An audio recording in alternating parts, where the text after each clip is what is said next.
तो उसमें है ये कि इसकी भूमिका ये होती है कि अर्जुन पूछते हैं कि आपने कहा कि ज्ञान से अधिक कुछ नहीं होता, और जो ज्ञानी होता है उसका एक उदाहरण उन्होंने पहले दिया, वो जैसे कछुआ अपने हाथ पैर सिर सब जो है अंदर समेट लेता है अपने कवच के अंदर, तो जो ज्ञानी होता है वो भी अपने इंद्रियों को अपने अंदर समेट लेता है, तो उसके ऊपर कोई असर नहीं पड़ता। तो अगर ऐसे ही है तो हम भी अपना हाथ पैर समेट के बैठ जाएं, कुछ ना करें, तो उसके जवाब में जो कहते हैं वो ये कर्मयोग आता है। तो वहाँ जवाब में क्या कहते हैं, सबसे पहले ये कहते हैं कि देखो कोई कर्म किए बिना तो हम रह ही नहीं सकते, तो कर्म ही है। जो हमारा जो शरीर है उसके अंदर भी ऑटोमेटिकली बहुत सारी कर्म चल रहे हैं, हम उनको रोक नहीं सकते। अब है कि कुछ कर्मेंद्रियां हैं, कुछ ज्ञानेंद्रियां हैं, हाथ पैर है, मुंह है, और जो उत्सर्जन क्रियाएं हैं वो होती हैं शरीर के, वो हमारे नियंत्रण में है। ऐसे ही जो है हमारी वाणी, चक्षु और देखना, सुनना, सूंघना, ये हमारे जो 5 ज्ञानेंद्रियां हैं हमारे, हम चाहें तो उनका उपयोग करें, ना चाहें तो न करें। बाकी जो कर्म है हम उसको रोक नहीं सकते। जो हमारा श्वास चल रहा है, हृदय चल रहा है, उसको हम रोक नहीं सकते, तो कर्म तो होना ही है।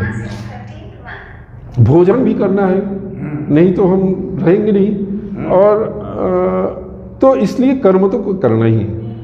और तो फिर ये होता है कि हाथ पैर रोकने का क्या मतलब है, तो उसमें उन्होंने बहुत अच्छा उन्होंने कहा है कि जो व्यक्ति हाथ पैर यानी अपने कर्मेंद्रियों को रोक करके मन से सोचता है, मन से, जैसे मान लीजिए कुछ लोभ हो, कुछ दूसरों के बारे में सोचता हो, कुछ पाने की इच्छा करता हो, लेकिन हाथ पैर से रोका हुआ है, मन से सब कुछ चल रहा है, दूसरे के बारे में बुराई अच्छाई सब, तो वो जो है ढोंगी है, वो ढोंगी है।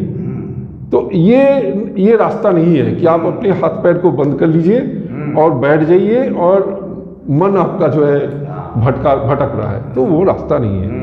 तो रास्ता क्या है, रास्ता ये है कि आप सारे जो कर्म हैं उसमें से अपना जो कर्ता भाव है कि मैं करता हूं, मैं करने वाला हूं, इस भाव से आप हट जाइए, कर्ता भाव से हट जाइए और ये ईश्वर पर न्यस्त कर दीजिए। इसी को संन्यास कहा गया है, कर्म संन्यास, यानी संन्यास का मतलब न्यास, न्यस्त कर देना, सौंप देना।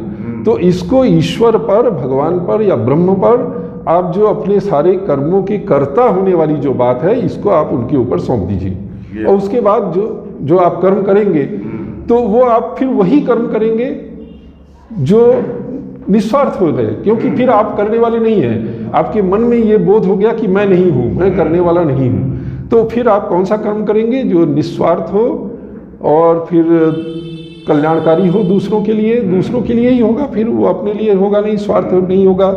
आप किसी राग द्वेष में नहीं होंगे कि किसी से आप जो है किसी के पक्ष में गए या विपक्ष में गए, ये नहीं होगा। जो आपका कर्तव्य होगा आप उतना ही करेंगे, उसके बाहर आप नहीं करेंगे, और वो भी करेंगे ये सोच करके कि मैं कोई करने वाला नहीं हूँ। अब एक देखिए साधारण सी बात है कि हम लोग कहते हैं मैं तो मैं में क्या, ये मेरा हाथ मैं है, मेरा ये मैं है, ये तो मेरा छाती है, मेरा सिर है, तो जो चीज मेरा है वो मैं नहीं हूं, जो चीज मेरा है वो मैं नहीं हूं, तो मैं कुछ और हूं। तो ये जब बोध होगा कि मैं कुछ और हूं और मैं ये नहीं कर रहा हूं, करने वाला कोई और कर रहा है, तो फिर वो जो है वो उस बोध से जब काम करेंगे तब हम उसको छोड़ सकते हैं ईश्वर पर, और फिर जो है उस कर्म का फल नहीं होगा। क्यों नहीं होगा? क्योंकि फल भी फिर करने वाला ही पाएगा, कर्म कर रहा है ईश्वर तो फल भी वही पाएगा। तो इसलिए अच्छा कर्म बुरा कर्म मैं तो कुछ कर ही नहीं रहा हूं, कर रहा है ईश्वर। और लेकिन ये सिर्फ अगर बताने वाली बात में करूं तो फिर वो ढोंग हुआ, पाखंड हुआ। तो हम लोग जैसे साधारण सामान्य लोग हैं, हम आपको ये बात बता सकते हैं, लेकिन मेरे अंदर वो भाव नहीं है। मैं समझता हूं कि मैं हूं, जब तक वो भाव न जाए तब तक तो जो भी मैं काम कर रहा हूं अच्छा कर रहा हूं, तो फल मुझे भोगना पड़ेगा, क्योंकि मैं करता हूं। जो बुरा काम करूंगा वो भी फल मैं भोगूंगा, क्योंकि मैं करता हूँ। जब मैं कर्ता भाव से निकल जाऊंगा कि करने वाला तो ईश्वर है, मैं नहीं हूं, तो फिर जो उसका फल भोग करने वाला है वो भी ईश्वर हो जाएगा, मैं नहीं रहूंगा। तो ये जो सांख्य दर्शन है, सांख्य दर्शन हमारे षड दर्शनों में आता है, तो सांख्य दर्शन में 24 तत्व हैं जिनको प्रकृति कहा गया है। 24 मिल करके प्रकृति होता है, और इसके बाद पुरुष होता है। पुरुष का मतलब, पुरुष और प्रकृति ये शब्द बार बार आते हैं, तो उसको कई बार सामान्यतः थोड़ा सा मिस इंटरप्रिटेशन उसका होता है, ऐसा नहीं है। पुरुष जो है वो ब्रह्म है, और प्रकृति जो है उसमें हमारा शरीर, पंचभूत जो पृथ्वी, जल, तेज, वायु, आकाश, ये सारे जो हमारी इंद्रियां हैं, और उसके बाद मन, चित्त और बुद्धि, ये सब मिलकर के 24 होते हैं। तो जब तक इन 24 तत्वों के ऊपर हमारा जो पुरुष है, जो आत्मा है, वो इनके ऊपर आधारित है, तब तक इनका जो बोध है, सुख, दुख, दर्द, प्रेम, सब वो आत्मा भोगता है। लेकिन जब उसके उस आधार को वो छोड़ देता है, तब ये बोध उसको नहीं रहता है, तब वो बिल्कुल नित्य शुद्ध हो जाता है, फिर उसको वो मुक्त हो जाता है। तब वो शरीर रहे या न रहे उससे कोई फर्क नहीं पड़ता है, क्योंकि शरीर और जो शरीरी जो ब्रह्म है, ये बोध हो जाए कि ये दोनों अलग हैं। तो इसलिए उन्होंने कहा है कि कर्म जो है वो छोड़ना नहीं है, जो आपके नियत कर्म है उसको जरूर करना है। आश्रम 4 होते हैं। ब्रह्मचर्य, जो बच्चा, बालक जब तक अध्ययन कर रहा है, पढ़ाई लिखाई कर रहा है, तब तक ब्रह्मचर्य आश्रम में है। उसके बाद गृहस्थ आश्रम में आता है, उसके बाद वानप्रस्थ और फिर संन्यास। तो जैसे जब बच्चा अध्ययन कर रहा है, तो उसका जो धर्म है वो अध्ययन करना है, उस धर्म का पालन उसको करना पड़ेगा। जब गृहस्थ धर्म में आए, तो फिर हमारा कर्तव्य है कि हमने माता पिता, बाल बच्चे, परिवार, सबका जो देखभाल करना, सबका जो भी जो जरूरतें हैं उसको पूरा करना, ये हमारा धर्म है। इससे हम जो है भाग नहीं सकते, ये हमारा कर्तव्य है। तो इस तरह से कर्तव्य बता दिया गया है कि यही धर्म है। और एक महाभारत में एक दूसरे जगह विदुर नीति, विदुर कहते हैं, गीता में नहीं, कि संसार में 2 तरह के अधम होते हैं। एक वो गृहस्थ जो कोई काम नहीं करता है, और एक वो सन्यासी जो कर्मी है, मतलब कुछ काम करके कुछ रोजगार कर रहा है, वो जो कमा रहा है, ऐसा सन्यासी वो एक अधम है, और ऐसा गृहस्थ जो कुछ काम नहीं कर रहा है वो एक अधम है। तो संसार में 2 अधम होते हैं, मतलब जिसकी जो ड्यूटी है वो पूरा करना उसका धर्म है। तो ये जिसका जो कर्म है वो करना पड़ेगा, वो आपको करना पड़ेगा। लेकिन उसमें से कर्ता भाव से आप हट जाइए, फिर आपको अहम नहीं होना चाहिए कि मैंने इनकी मदद किया, मैंने ये कर दिया, मैंने वो कर दिया।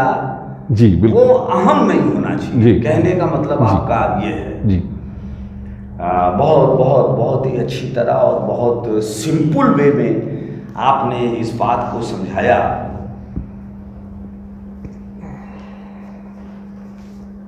श्री सुब्रतो भट्टाचार्य जी, आखिर ये जो युद्ध हुआ, और युद्ध में बड़े पैमाने पर पांडवों को भी दुख सहना पड़ा, पीड़ा सहनी पड़ी, अपने लोगों को छोड़ना पड़ा, गंवाना पड़ा, और कौरवों के तरफ भी बहुत बड़े पैमाने पर क्षति हुई, बहुत लोग मारे गए, और इतनी बड़ी धन जन की क्षति हुई। इतनी बड़ी धन जन की क्षति होने के बाद आखिर क्या मूल तत्व सामने आ रहा है, क्या उपलब्धि आ रही है, क्या सीख आ रही है, क्या मिला, क्या उपलब्धि आई इतनी बड़े युद्ध होने के बाद और इतने बड़ी क्षति होने के बाद? क्या उपलब्धि आई, क्या मैसेज आया, क्या सीखा लोगों ने? देखिए, ये तो एक बहुत ही जटिल प्रश्न है, लेकिन बहुत महत्वपूर्ण भी है कि इससे हमें क्या सीख मिली या उस समय लोगों को क्या मिला। दोनों बातें, क्या मिला, क्या सीख मिली? तो देखिए, पहली बात तो ये है कि बहुत ही बड़े पैमाने में जनहानि हुई, बहुत लोग मारे गए और उसका जो दुख है वो जो जीवित थे उनको झेलना पड़ा। तो इस जो जनहानि है इसका कोई व्याख्या नहीं है कि इससे ये अच्छा हुआ, नहीं, ऐसा नहीं है। लेकिन ये काल का एक क्या कहा जाए, काल का एक होना था। तो वो भगवान ने भी कहा कि मैं काल हूँ और ये सब जो है सब समाप्त होने वाले हैं, तो समाप्त हो गए। लेकिन उसमें ये भी था कि जो अन्याय कर रहा है तो आप उसके साथ कहाँ तक जा सकते हैं, ये हम लोगों को सीखने वाली बात है। जैसे दुर्योधन और यानी कौरव और पांडव में जो युद्ध हुआ वो एकाएक नहीं हुआ, उसके पहले पीछे बहुत लंबी कहानी है कि वो युधिष्ठिर का राज्याभिषेक हुआ, उसके बाद उनको जो है मारने के लिए लाक्षागृह में आग लगा दिए। उसके बाद फिर वो जो आपका द्यूत जो जुआ खेलने में उनको सब हरा दिए, तो उसमें छल से उनको हरा करके उनका सब कुछ ले लिए, यहाँ तक कि उनकी पत्नी को भरी सभा में उन्होंने अपमानित किया। सारा कुछ हुआ, फिर वनवास में भेज दिया कि चले जाओ 12 साल 13 साल वनवास में काटो। वो सब भी वो लोग काट लिए और जो भी आ रहा था वो लोग जो है उसको मान रहे थे कि अच्छा ठीक है, ये शर्त है तो इसको पूरा करते हैं, ठीक है। 13 साल बाद जब वो वापस आए तो फिर ये हुआ कि अब क्या होगा, तो वो लोग तो राज्य इनको लौटाने में तैयार नहीं थे। तो भगवान कृष्ण ने कहा भी कि ये सब नहीं लौटाएंगे, लेकिन तुम लोग चाहते हो तो मैं जाकर के बात करता हूँ स्वयं और कम से कम पे एक समझौता कराने की कोशिश करता हूँ। वो जानते थे नहीं होगा, तो उन्होंने कहा कि पूरा साम्राज्य है, इसमें से 5 गांव इन 5 भाइयों के नाम पर कर दो और 5 गांव देने के बाद तुम्हारा जो है बाकी सब समाप्त हो गया, सब खत्म हो गया। तो जो दुर्योधन था, दुर्योधन एक प्रवृत्ति है, वो एक प्रवृत्ति को रिप्रेजेंट करता है। वो प्रवृत्ति क्या है, वो कि कुछ नहीं दूंगा। उसने कहा कि जो सुई के नोक के बराबर की जमीन है वो भी मैं नहीं दूंगा। तो मारने की सारी कोशिश की और ये नहीं कि अब ये लोग किसी तरह जिए खाए छोड़ देते हैं, उस पर भी वो तैयार नहीं हुए। तो एक तरह से मजबूर किया। तो ऐसे ही हमारी जिंदगी में भी होती है। आज भी बहुत से दुर्योधन बिल्कुल ऐसी है, ये एक प्रवृत्ति है। आज भी दुर्योधन हम समाज में देखते हैं। बिल्कुल, मतलब ये दुर्योधन कोई एक व्यक्ति नहीं है, ये एक प्रवृत्ति है। तो जो सामान्य व्यक्ति है, जो अच्छा है, सज्जन है, उसकी कोशिश होती है, होनी भी चाहिए कि जितना हो सके उसको दूरी बना ले, अवॉइड करे, उसको बर्दाश्त कर ले, ठीक है।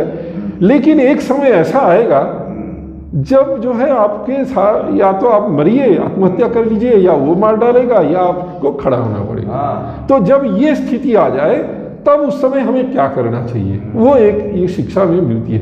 क्यों? दूसरी शिक्षा जो थोड़ा सा फिलोसफिकल है वो ये है कि ये जो पूरा जो संसार है, जो पूरी सृष्टि है, ये कुछ भी स्थायी नहीं है। इसमें जो भी है कुछ भी स्थायी नहीं है, ये सब खत्म होने वाला है। जो पंचतत्व से बना है वो पंचतत्व में मिल जाना है। तो ये जो इतना बड़ा युद्ध हुआ, इतना सब कुछ हुआ, युधिष्ठिर राजा बने, उसके बाद क्या हुआ? अंत में जो है वो हुआ कि वो 5 भाई राज्य छोड़ करके अपने पोते को दे करके उसके बाद जो है चले गए हिमालय की तरफ और जो है फिर समाप्त हो गए एक एक करके, और युधिष्ठिर स्वर्ग चले गए। तो अंतिम सत्य वही है कि आप चाहे आप कितना बड़ा राजा बनिए, कुछ भी बनिए पूरे दुनिया के, लेकिन अंत में आपको जो है ये सब छोड़ के जाना पड़ेगा। इस सत्य को भी बहुत अच्छे से वो उसमें दिया, वो समझाया गया है कि ये सत्य है कि कुछ भी शाश्वत नहीं है, कुछ भी ऐसा नहीं है जो रहेगा। आप भी नहीं रहेंगे, हम भी नहीं रहेंगे, और वो उस सच्चाई को उसी तरह से स्वीकार करना चाहिए। तो जो व्यक्ति समय रहते छोड़ देता है वही है सन्यासी। वो छोड़ दिया, अंत में सन्यास में आ जाइए, छोड़ दिया, अब हम जा रहे हैं, तो फिर वो जो है सुखी हो जाता है। तो ये एक जो है इसकी एक शिक्षा है। छोड़ के गए तो वो उस समय उनके लिए कोई कंपेलिंग सिचुएशन नहीं था, उस समय रह सकते थे, मरते समय तक वो सिंहासन पर रह सकते थे, लेकिन वो छोड़ के चले गए कि अब हो गया। श्री संजय भट्टाचार्य जी, अगर आप कोई प्रश्न मैं पूछना चाहे तो पूछ। हाँ, मैं प्रोफेसर सुब्रत भट्टाचार्य जी से एक प्रश्न पूछना चाहूँगा। ये जो भगवान, देव देवी, हाँ, जैसे पेड़ का पूजा किया जाता है, ईश्वर, हाँ, ये धर्म ग्रंथ से इसको कैसे एक साधारण व्यक्ति हम समझ सकते हैं कि जी, क्या किसका उपयोगिता है समाज में आज वर्तमान में, क्या? जी जी जी, देखिए पहले तो ये है कि ब्रह्म, जीव और जो बाकी चीज़ें हैं उसमें संक्षेप में है क्या।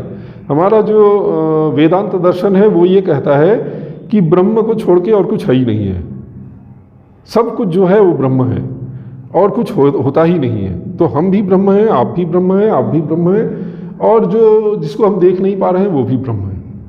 फिर ये रूप क्यों? क्योंकि हम कुछ माया में पड़े हुए हैं, तो माया हमें कुछ दिखला रही है कि ये हम आप। तो इसमें क्या होता है कि वो जो पंच तत्व की मैं बात कर रहा था, वो पंच तत्व से जो है ये सारी चीज़ें बन रही है और हम इनको देख रहे हैं। अब जो ब्रह्म है वो हमारे अंदर जब तक है तब तक मैं हूँ, जब इससे बाहर निकल जाएगा तो कुछ और फॉर्म में जाएगा। तो ये ऐसे ही हुआ जैसे समुद्र का पानी है, हमने उठा लिया तो ये इसके अंदर है, छोड़ दिया तो उसमें। तो उपनिषद में कहा गया है यद्यत शरीरमाधत्ते तत्तदेव एव कल्पते, जिस जिस शरीर में गया तो ब्रह्म उसी रूप में आ गया। तो ये स्त्री भी नहीं है, पुरुष भी नहीं है, नपुंसक भी नहीं है, कुछ भी नहीं है, जिस जीव में गया जहाँ गया वैसे ही है। तो फिर ये तो हम जीव और मनुष्य हो गए। देवता क्या है? क्या वो ब्रह्म है? वो भी उतना ही ब्रह्म है जितना हम हैं। जो देवता, हम जो उनको देवता मानते हैं, तो वो देवता भी ब्रह्म है उतना ही जितना हम हैं, क्योंकि उनका भी एक शरीर है, वो निराकार निर्गुण ब्रह्म नहीं है, उनका भी एक शरीर हम मानते हैं। तो ये सारी चीज़ें हमारा जो परसेप्शन है उसके ऊपर है। अब इसमें एक बात आता है, इसी कर्मयोग में कहा गया है कि आप जो है, मैं अभी बोल भी रहा था 5 महायज्ञों की बात की गई है। 5 महायज्ञों में आता है देव यज्ञ, ऋषि यज्ञ, भूत यज्ञ और अतिथि यज्ञ यानी इंद्रिय यज्ञ, देव, ऋषि, भूत, नृयज्ञ और पितृयज्ञ, ये 5 आता है। तो जो हम देवताओं को अर्पित करते हैं वो देव यज्ञ में होता है, पितरों को जो देते हैं, जल चढ़ाते हैं, वो पितृयज्ञ में होता है। ऋषि यज्ञ मतलब जो हमारी परंपरा से सीख रहे, हमने गुरु से सीखा, फिर हम किसी को सिखाएंगे तब वो यज्ञ पूरा होगा, वो ऋषि यज्ञ हुआ। नृयज्ञ अतिथि, मनुष्यों की सेवा करना, दूसरों को खिलाना, जो भी सेवा करना वो। और भूत यज्ञ यानी जितने जीव जंतु हैं उनकी सेवा करना, ये भूत यज्ञ है। और ये 5 कर्तव्य है, धर्म है, इनको करना पड़ेगा। अब क्या है कि एक इसमें गीता में ही, इसी कर्मयोग में ही भगवान ने कहा है कि अगर आप देवताओं को अर्पण करेंगे तो देवता भी प्रसन्न होकर के आपको देंगे। तो इस तरह से आप परस्पर एक दूसरे को समृद्ध करेंगे, संवर्धन करेंगे और फिर दोनों को जो है इससे श्रेय मिलेगा। अब बात ये आती है कि ये कौन सी बात हुई कि देवता को हमने दिया, घरों में है या मंदिरों में जाते हैं, भगवान को, हनुमान जी को लड्डू लेके गए, चढ़ाए, समझ गए, लेकिन और उनसे जो भी प्रार्थना की वो हमें मिला, लेकिन उन्होंने क्या, उनको क्या मिला? हम ये क्यों कहा गया है कि परस्पर एक दूसरे को दे रहे हैं? उनको क्या जरूरत है? उन्होंने तो कुछ लिया नहीं। या हम कुछ और भी अर्पण करें तो वो उनको क्या फर्क पड़ता है? न भी दें तो क्या फर्क पड़ता है? क्यों कहा गया है कि परस्पर? तो मेरा यहाँ मानना है कि ये बात कुछ, ये अलौकिक नहीं लौकिक बात की गई है, इस लोक की बात की गई है, किसी स्वर्ग लोक की बात नहीं की गई है। स्वर्ग में अदृश्य देवताओं की बात यहाँ नहीं की गई है, यहाँ इसी लोक की बात की गई है। मैं थोड़ा अलग बोल रहा हूँ, शांकर भाष्य से अलग बोल रहा हूँ, लेकिन ये भी अलाउड है। हमारे पुराने जो जितने भी आचार्य थे धर्म में थे, उन्होंने तर्क को बड़ा जो है प्रधान बताया है, कि ये भी कहा है कि जो तर्क के से तुम सिद्ध न कर पाओ उसको मानना नहीं है। तो ये जो है मनुस्मृति में भी कहा गया है कि तर्क से सिद्ध करो तो माने, ना तो नहीं माने। तो इसलिए मैं कुछ तर्क जो है अपना दे रहा हूँ। ये इसका मतलब ये नहीं है कि जो पुराने लोग, जो आचार्य लोग बोले हैं वो गलत बोले हैं, लेकिन जो मेरा मानना है वो ये है कि ये जो देव हैं, ये देव कौन हैं जिनको हमारे देने से वो बढ़ते हैं, उनकी समृद्धि होती है हमारे देने से, फिर वो हमें देते हैं तो हमारी समृद्धि होती है, परस्पर वाली बात। तो ये कौन है? तो इसमें एक वेद में एक मंत्र आता है, उसमें कहा गया है कि पृथ्वी माता है और अदिति है। अदिति मतलब देवों की माता, देवताओं की माता का नाम अदिति है। तो ये पृथ्वी अदिति है और इस पृथ्वी की हिंसा न करो, ये एक वेद में एक मंत्र है। ऐसे ही एक मंत्र और है कि जो देवता जल में, अग्नि में और पृथ्वी में प्रविष्ट हुए और वनस्पतियों में आए, उन सबको प्रणाम है। तो अब देखिए, पृथ्वी अगर देवताओं की माता हुई तो फिर देवता कौन हुए? जो इस पृथ्वी पर पैदा हुए। हाँ, तो जितने पेड़ पौधे पैदा हुए सारे देवता हैं, और वनस्पति की बात अलग जगह कही भी गई है। तो जो पहाड़ हैं, पर्वत हैं, नदियां हैं, वो सारे देव हैं। और इसीलिए कहा गया है कि इनकी हिंसा मत करो, इनके ऊपर कोई भी ऐसा काम न करो कि जिससे इनका नुकसान हो। तो जो वनस्पति है, जीव जंतु हैं, मनुष्य भी उसमें एक जीव जंतु में एक है, जो दूसरी प्राणियां हैं वो वनस्पति, पेड़ पौधे, नदियां। नदी तो गंगा जी को तो हम लोग देवी मानते ही हैं, तो है ही है सामने, तो देवी है। और भी जितने दूसरी नदियां हैं, तीर्थ हैं, जो भी हैं, जल स्थान हैं, सारे देवता हैं। और चूंकि ये पृथ्वी में पैदा हुए, तो जब हम इनको देवता मानेंगे, इनकी हम संरक्षण करेंगे, तो फिर हमें भी उसके वापस में मिलेगा। अगर हम इनको काट लेंगे, ये लॉजिक है। हाँ, अगर हम सब इनको बर्बाद कर देंगे तो हम भी नहीं बचेंगे। तो ये जो परस्परम भावयंतः जो भगवान ने गीता में कहा है इसी कर्मयोग में, मेरा मानना यह है कि ये बात उसमें कही गई है कि तुम्हारे आसपास जो देवता हैं, पृथ्वी, जो भूमि है, पर्वत है, समुद्र है, नदियां हैं, पेड़ पौधे हैं, जीव जंतु हैं, इन सबको जो है सबकी रक्षा करो, और बदले में ये तुम्हें बहुत कुछ देंगे, सब कुछ देंगे। यही सब कुछ दे रहे हैं, सांस लेने के लिए हवा भी दे रहे हैं, पानी भी दे रहे हैं। तो ये भाव हमारे में आज के दिन में विशेष रूप से बहुत आवश्यक है कि हम इस बात को समझें। और अभी एनवायरनमेंट को लेके बहुत बातचीत होती है, लेकिन सबका उद्देश्य क्या होता है कि कोई दूसरा करे। अमेरिका कहता है कि थर्ड वर्ल्ड कंट्री से कार्बन इमिशन बहुत ज़्यादा हो रहा है, उनको बंद करना चाहिए।